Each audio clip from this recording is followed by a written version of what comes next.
3, 1, 2, aí, ninguém se mexe. É o crime, o som batendo forte nos falantes. É o crime, ser consciente na voz arrogante. Amante das causas das canções que me comovem. Do rap, do gueto, dos pretos que promovem. O crime do raciocínio lógico pro bem. O crime da identidade própria também. Não sou refém, sou rolo compressor.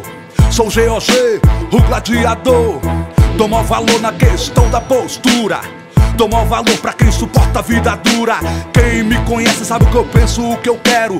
Corre atrás, sempre mais, não espero. Meu nome, meu retrato estampado nas camisas jamais foram relacionados ao mundinho da brisa.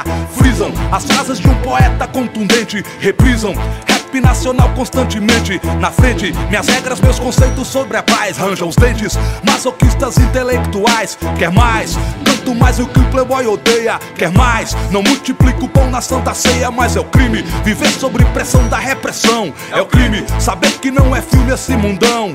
Brutalidade é o pior do supercine. Representar as quebradas do Brasil é o crime. Na disposição, é o crime. de churi na mão, é o crime. na disposição, é o crime. de churi na mão. É o crime. Buscar sabedoria no poema fortalece. Som alucinante e até rejuvenesce. Rezo a prece que leva ao coração já quase morto. Alegria e alguns momentos de puro conforto. Por mais que eu fale citando momentos do dia a dia, muitos ainda preferem viver na orgia. Quem diria? 3 letras que já dizem tudo.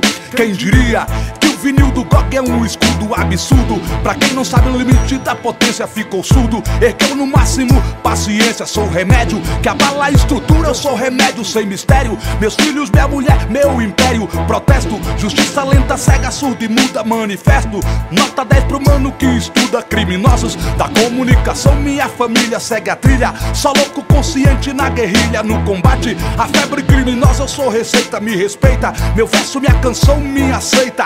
Credo, hipocrisia, sistema nojento. Prego sem medo na autopensamento que reflete o imenso poder das palavras que pra burguesia são malditas e macabras. Brutalidade é o pior do supercine. Representar as quebradas do Brasil, esse é meu crime. Na disposição, é o crime. de churi na mão, é o crime. na disposição, é o crime. de churi na mão. É o crime. Então reflita sobre seus conceitos. Então reflita sobre seus direitos. Então reflita, vem jogar no nosso time. Então repita, mensagem positiva é o crime.